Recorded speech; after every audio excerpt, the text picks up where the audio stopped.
Let's talk about money. Do you have a bit of it and are wondering how to invest it? As you likely know, making money is one thing, keeping and growing it is entirely another. There are whole financial and media industries allocating billions of dollars in an effort to influence you to spend it and invest it in a certain way. Some of them are great, but most are questionable. So how to invest then? Well, that's obviously a huge question, one that I can't definitively answer for you. Your age, your income, your risk aversion, your goals. Those would all have to come into the equation. But let's break it down to two of the most well-known investing strategies, real estate and the stock market. And we'll break it even further down to commercial real estate. Which is better? I definitely have an opinion about that.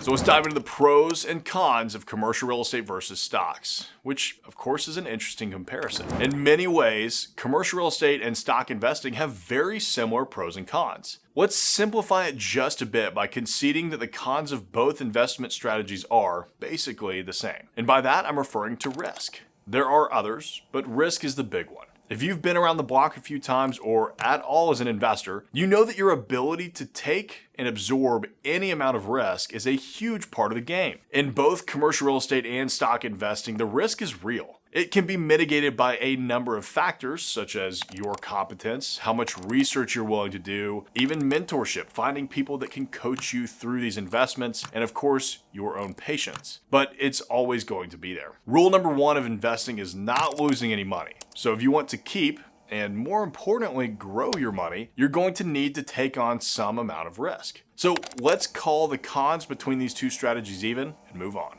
Now, where they differ in terms of the pros, in my opinion, makes all the difference in this debate of commercial real estate versus stocks. So here are the pros of stock investing: passive income, tax benefits, and a low barrier of entry. The pros of commercial real estate investing are leverage, passive income, depreciation, tax benefits, and appreciation. You see that one list of pros is obviously longer than the other. And I'm sure that more could be added to each depending on who you're talking to, but I'm concerned with just the basics here. What's missing from the stocks list? Leverage, depreciation, and appreciation. And we're using appreciation in a different context here. Since you can actually force appreciation on commercial real estate, you can't really have that much of an impact on your stocks. And those are very important factors in your decision-making process because commercial real estate is real. It's tangible. This is, for me, the big one. Commercial real estate is a physical, tangible product. You can drive past it, you can see it, you can touch it. You can even live or work out of the investment that you're making. Even some of our clients do just that. They operate their businesses from the property and allow that company, which is their active income, to pay down the mortgage and cover all expenses associated with the property. Check out this video here on owner-occupied commercial real estate. There's value in the income and the asset itself. And unlike stocks and most of your other investment options, commercial real estate has value not only in the income and cash flow it throws off, but also in the land itself and the property's improvements, such as the building and infrastructure. In a worst case scenario, where your income falls to zero because either the tenant has defaulted on their lease or has moved out, you still have valuable assets to fall back on, which certainly protects your downside. Tangibility is ultimately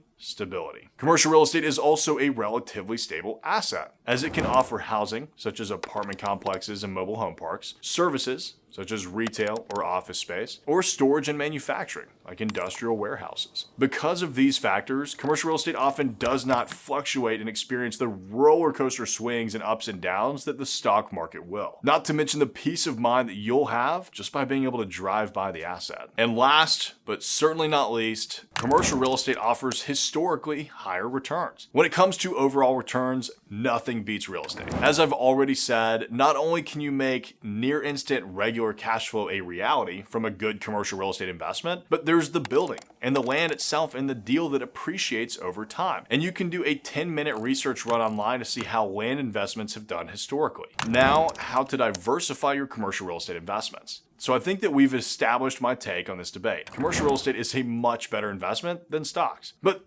There's a question that I get that keeps coming around, and it goes something like this. Tyler, it's so easy to diversify in the stock market. You can buy Apple, Google, Tesla, it doesn't matter. How can that diversification be matched in commercial real estate? Because of course, diversification is everything when it comes to protecting your portfolio. Well, glad you asked. I guess they asked, but let's assume you're asking too. The answer depends a bit on how aggressive you are as an investor. Of course, anyone can diversify in both asset classes. And many experts would advise exactly that. You should have a portion of your portfolio in commercial real estate and a portion in stocks. But I'll go all in again and state that I think commercial real estate is the ticket. And I'm not the only one saying that. My money is where my mouth is on the topic. 99% of my personal portfolio is in commercial real estate. The other 1% is in crypto, and that to me is just funny money. And at the risk of sounding like a braggart, I'm doing just fine. My personal wealth is hitting the target goals that I want it to, and our business is growing faster than ever before. Now, I understand commercial real estate may not be for you, but let me ask, are you sure about that? I mean, have you done the research yourself? Or is it possible that you're operating on the advice of a relative or friend who's got a lot of opinions but never actually had skin in the game? Here's the bottom line. Diversification can be an investor's best friend.